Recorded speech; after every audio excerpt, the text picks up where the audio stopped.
개정된 서울가정법원 양육비 산정 기준표에 의하면요, 양육비가 예전에 비해서 다소 상승되었는데, 그럼 양육비 증액 청구를 할 수 있는지 궁금하신 분들도 있을 거예요. 이런 분들 이 영상을 끝까지 시청하시기 바랍니다. 안녕하세요. 대한변호사협회 인증 가사법 전문 변호사 최선혜 변호사입니다. 최근 서울가정법원에서요, 4년 만에 개정된 양육비 산정 기준표를 공표했고요. 내년인 2022년 3월 1일부터 시행을 할 예정이라고 합니다. 2017년 양육비 산정 기준표와 비교해서 부부 합산소득 900만 원 이상의 고소득 구간이 3단계로 세분화됐고요. 자녀 나이 6세 이상 11세 이하 구간이 2단계로 세분화되었고, 자녀 나이별로 그 표준 양육비가 전반적으로 증가했습니다. 난 서울에 안 사는데 서울가정법원 양육비 산정 기준표가 무슨 상관이냐, 이런 생각을 하실 수도 있어요. 그런데 전국 가정법원의 판결에 영향을 끼칩니다. 그리고 개정된 서울가정법원 양육비 산정 기준표에 의하면요, 양육비가 예전에 비해서 다소 상승되었는데, 그럼 양육비 증액 청구를 할 수 있는지 궁금하신 분들도 있을 거예요. 이런 분들 이 영상을 끝까지 시청하시기 바랍니다. 전국의 가정법원의 기준이 되는 법원이 바로 서울가정법원입니다. 서울가정법원의 양육비 산정 기준표가 서울가정법원에서만 사용되는 것이 아니라 바로 타 지방 가정법원에서도 판결하는 데 영향을 끼치거든요. 농어촌 지역이나 서울이 양육비 산정 기준표대로 동일하게 양육비 판결이 나오는 건 아니에요.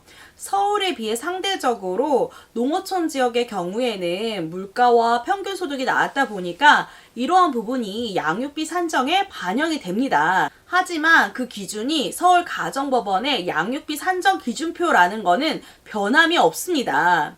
이 양육비 산정 기준표를 기준으로 양육비가 일정 비율 가감되거든요. 그러니까 사실 서울가정법원 양육비 산정 기준표라는 거는 전국 가정법원 양육비 산정 기준표라고 해도 상관이 없을 정도예요. 우선 표준 양육비 결정은 어떻게 되는지 알려드릴게요. 2021년 양육비 산정 기준표를 먼저 한번 보겠습니다.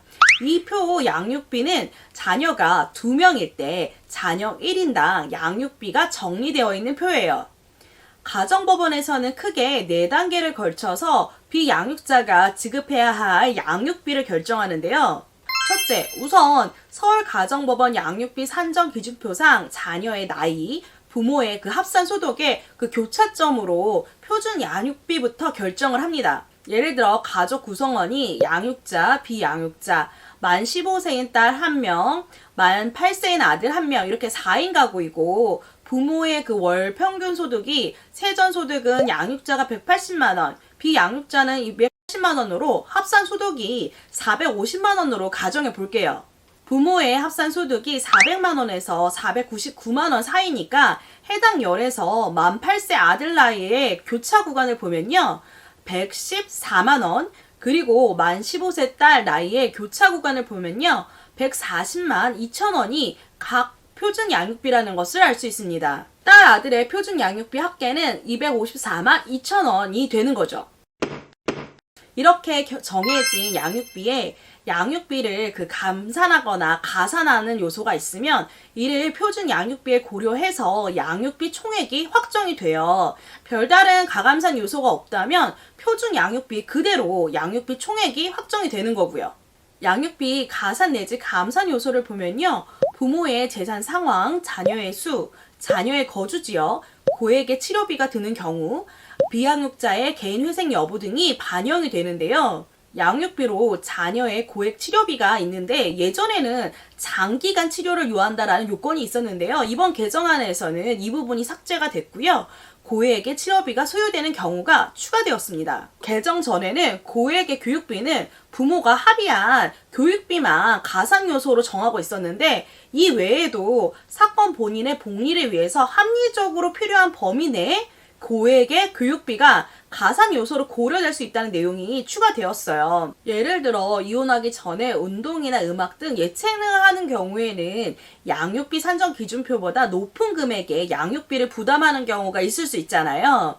양육비 산정의 기본 원칙이 부모가 이혼을 하더라도 자녀에게는 이혼 전과 동일한 수준의 양육 환경을 유지해주는 것이 바람직하다는 것인데, 이혼할 때 양육비를 적게 주고 싶어하는 경우가 많이 발생하다 보니까 그 이혼 시에 그 고액의 교육비가 합의되지 않더라도 반영할 수 있다는 내용이 명시된 것 같습니다. 앞서 설명드린 바와 같이 자녀의 거주 지역이 도시 지역으로, 예를 들어서 뭐 강남 한복판이라고 해볼게요. 그 경우에는 물가가 높잖아요. 반대로 농어촌 지역 같은 경우는 상대적으로 물가가 낮아요. 그러니까 거주 지역 물가 등 경제 여건이 반영돼서 양육비 총액이 가감될 수 있어요. 양육비 산정 기준표는 제가 2명의 자녀가 있다는 전제로 정해진 거라고 말씀을 드렸어요.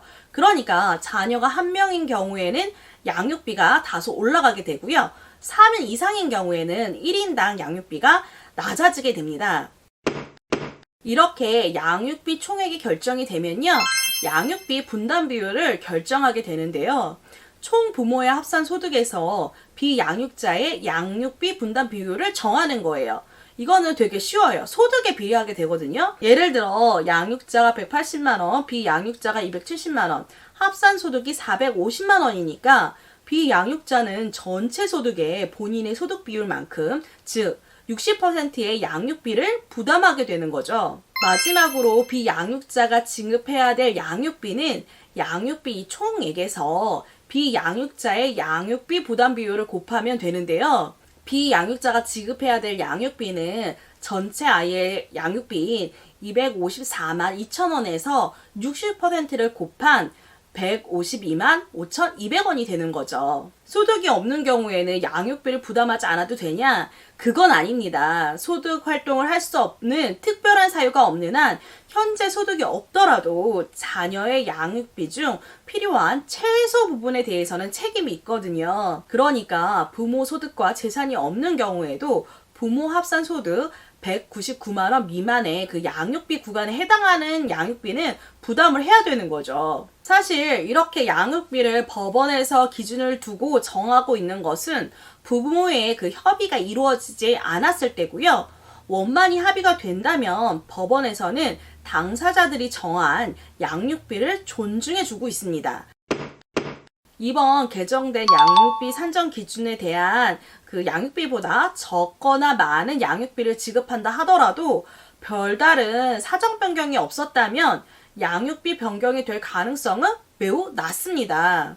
양육비 산정 기준표는요, 재판부가 기준으로 두고 고려하는 사항이지 개개인의 그 사정에 따라 많은 것들이 추가되고 고려되는 만큼 반드시 그 기준을 따라야 하는 것도 아니거든요.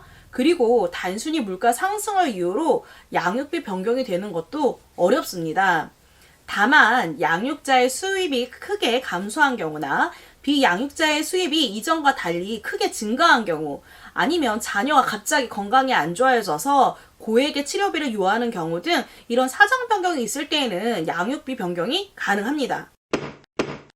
실제로 제가 양육비 사건을 100건 넘게 진행하다 보니까 서울가정법원 양육비 기준표대로 양육비를 결정하는 경우보다 차후에 당사자 협의로 조정으로 원만히 해결되는 경우가 훨씬 더 많은데요. 하지만 이렇게 조정하는 경우에도요, 양육비 기준표를 기준으로 삼고 양 당사자의 사정을 고려해서 양육비를 협의하는 경우가 많아요. 판결로 양육비를 정하는 것보다요, 당사자가 양육비를 원만히 협의하거나 조정했을 때 비양육자가 양육비를 꾸준히 지급하는 경우가 훨씬 더 많더라고요. 오늘은 2022년 3월부터 적용되는 개정 서울가정법원 양육비 기준표를 중심으로 양육비 산정 방법에 대해서 알아봤습니다. 도움이 되셨다면 좋아요, 구독, 알람 부탁드릴게요.